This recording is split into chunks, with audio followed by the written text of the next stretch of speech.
We are here at Signet Sound Studios recording the voiceover dialogue. It really is the first time my words are coming to life from a voiceover perspective, so it's very exciting. We're getting ready to record Kratos, the lead character in God of War. T.C. Carson, who plays Kratos, was the original Kratos in the first God of War.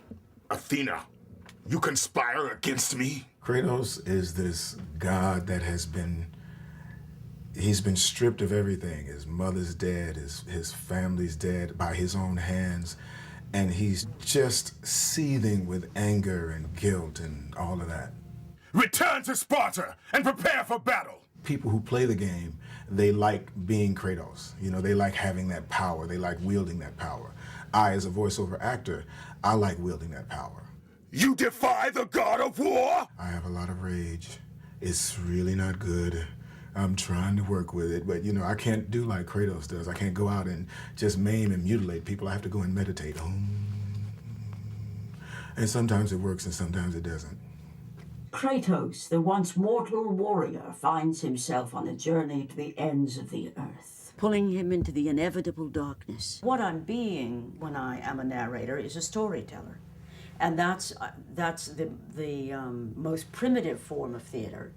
And it's what I love the most. You certainly don't live up to your reputation, do you, Kratos? It's been a real interesting ride, that Clash of the Titans thing. This movie that I didn't think was going to really go anywhere became this long-lived, iconic film. At least I can bathe in the glory of being the one who brought down the mighty Kratos, the slayer of gods. Although I hardly think a harpy's fool such as yourself deserves such praise. It's very interesting to go back in the booth today and try to recreate the ethos of that character and try to not make him sound too much like a kid, but more like a guy who's, I mean, obviously, Perseus would be a little bit older now. He was that in 1979. Andromeda, my love, you will soon be with me again. That's very nice. I suppose there's a certain responsibility to bring credibility to a character like this, an iconic character. But it's really, it's a challenge to go out of your own self and to find a character that bears no resemblance whatsoever to who we are in our everyday life, and that's why I became an actor. What do you mean, Gaia? Not very often do you get the chance to play something as an actor that is so far removed from who you are, and not really removed from who you are, because we all have that side of us. And it's been really fun to be able to tap into that side of me, that Kratos side of me. I got it in my mind now. We want to make him big. I got it. We can. This is going to be good. It's going to be real good. I'm very excited about Atlas. To me, it was a big coup to get Michael Clark Duncan, because when I thought about Atlas, that's the voice that always attached it for me. He has an incredibly powerful, commanding voice. You dare show your face to me? Who breaks my chains of torment? He's a physical character. He's one of the strongest guys in the world. Actually, he carries the world on his shoulders. You know, to carry that around with you, especially for eternity, I can't even imagine. You have everybody's burdens right on your shoulder, and it must be very painful. He's so big, he has absolutely no care in the world, so there isn't any need to push it out. His voice is so powerful, even in a whisper. I'm still shouting a little. You don't have to shout at all. Don't shout, don't shout at all. You don't have to push it at all. The relationship between me and the voice director is very unique, because she is giving you, or he is giving you, specific directions on how you should say the line. That director is there to help you get a physical and a mental picture of exactly how this character should be played. I could not do this any other way without having somebody back on the other side tell me, okay, Michael, say it like this, say it a little softer, say it a little bit more angrier. They're very essential to what I have to do. To be a god. Well, that's what I'm talking about. Return to Sparta and prepare for battle! Usually they tell you to bring it in, make it smaller. Can you tighten it up? Return to Sparta and prepare for battle!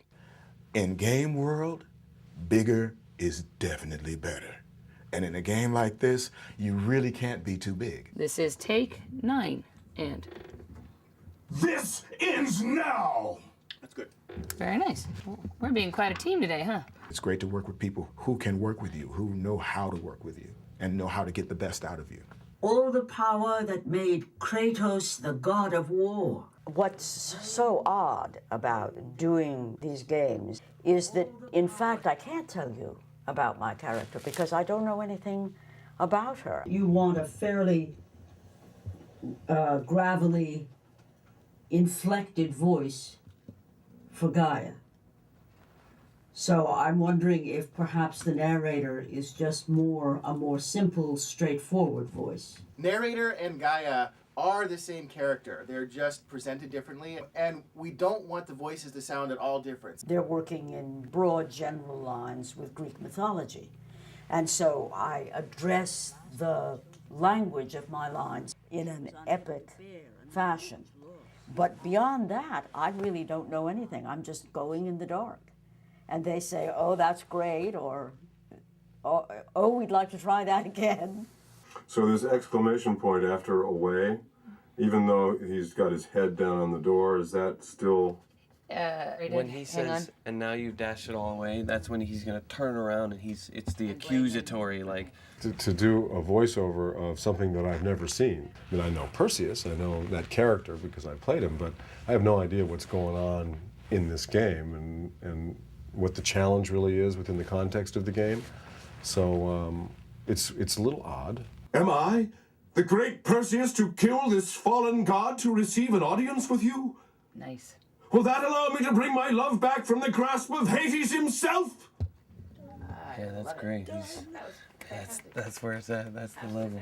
The people that create the video games, I'm sorry, fellas, but they're a little nerdy.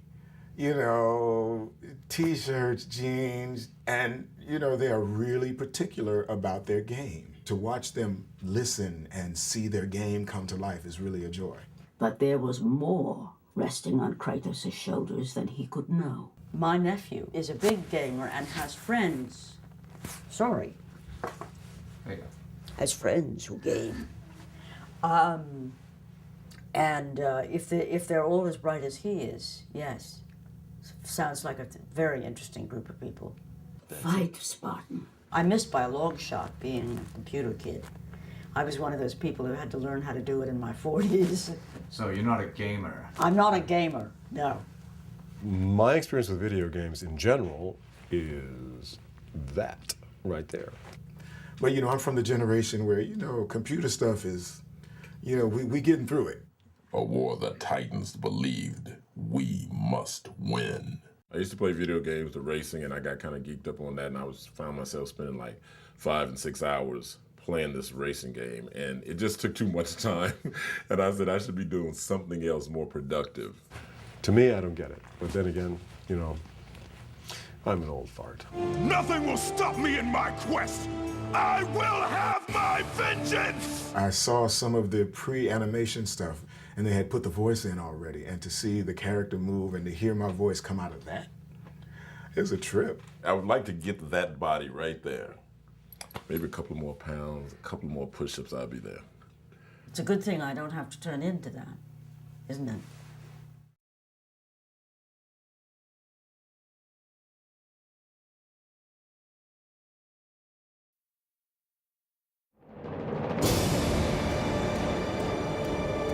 Upon defeating Ares, Kratos, the once mortal warrior, finds himself on a journey to the ends of the earth.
am what the gods have made me.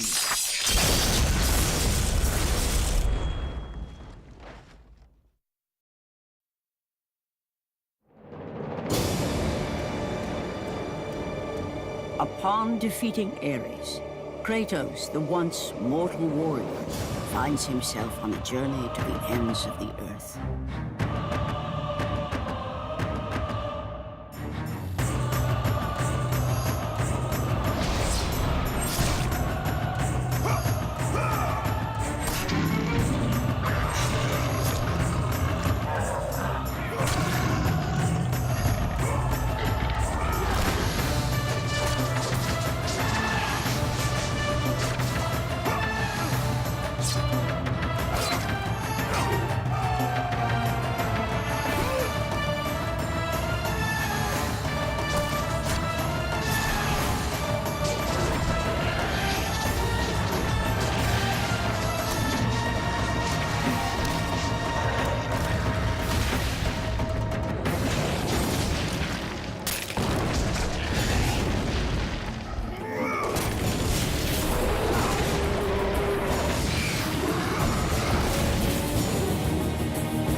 Hi, my name is Andy Park, and I'm one of the concept artists on the God of War 2 team, and I'm talking about the God of War 2 creatures. God of War 1 created a mass array of different creatures that more or less the audience is aware of, like the Minotaur and Cyclops, all the creatures from Greek mythology. God of War 2 has a lot of those same creatures, but they really try to take it to the next level. We're always trying to create creatures that are really just cool to look at and also to play or fight against, but we also want to always keep the mythological look. It always has to stay Greek, and that as a concept artist, that's the challenge that we faced. A group of 6 or 7 of us that we had on this team, not steering too far away from the Greek and the mythological look. We did take the Minotaur and the Cyclops and a lot of the creatures from the first game and kind of give them a different spin, a different look. We're really trying to just kind of take it to that next level and also creating creatures that have just more variety than what you've seen from the first game. There's just so many different creatures in Greek mythology. Unfortunately, we're not able to have all of the creatures in this game.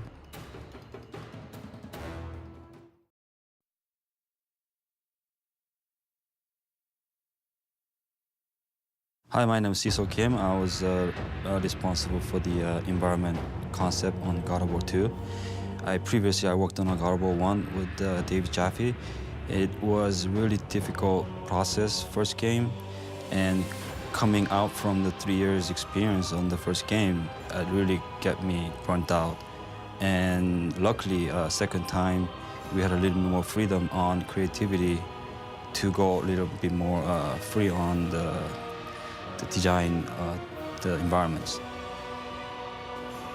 And one thing that I learned from the production was that because I easily get caught up with try to find a solution in architectural details, which was wrong because that sort of limited myself to use different ideas. And now I understand the game better because this game is about the God and it's about this larger than life. It's all about you know, the nature and about this crazy thing happened because the, you know, what that mutual power is like jealous each other or try to overpower each other. And by knowing that, I mean, it's not just about architecture, it's about understanding how the world is going to be set and how we can push it to make it just bigger than what people can imagine.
My title is Senior Technical Artist.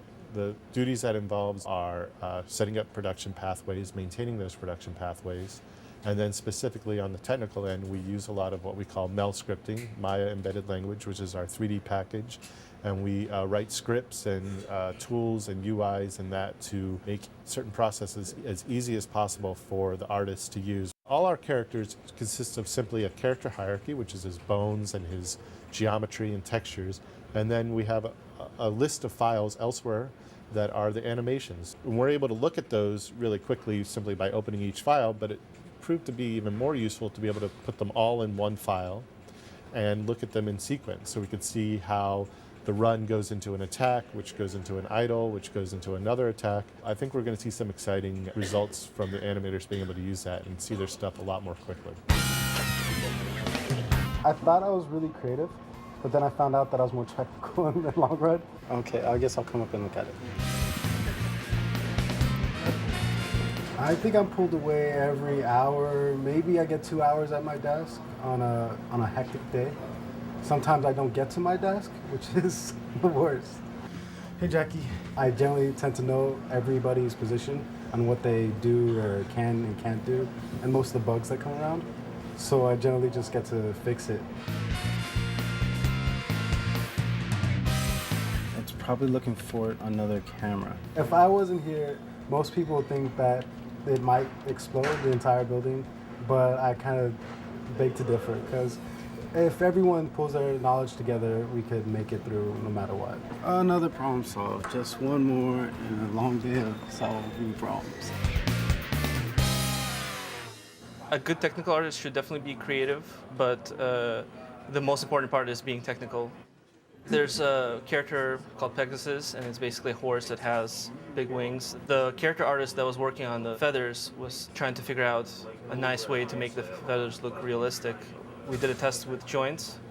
We had 10 joints per wing that we used to move the different points on the wing around to give the effect of turbulence deforming the wings and the feathers. We quickly realized that that's something that's going to be too expensive, so we pursued other ways of doing the same effect. I then did a test with something that's called blend shapes. The way it works is we create 3 blend shapes, one for each version of the random kind of feather movement. And the way we do that is we just select the mesh, we duplicate it, move it to the side. We then select the vertices where the feathers are, and then we use the script that randomly moves these points around. Here we have the 3 versions of the different feather effects, so you can see that these feathers are kind of randomly moved around on each version. So if I move this up, you can see it, the points moving randomly. And in the game, when we bring it in, it looks something like this. I really enjoyed trying something new that's never been done before, at least not in our game. When the challenge is, hey, we want you to do something grand, but on the other hand, we want you to make it as cheap as possible for the engine to run. And when this worked out, it was a really good feeling, and everybody was really excited. and it added that extra oomph to the effect that, to sell it to the audience.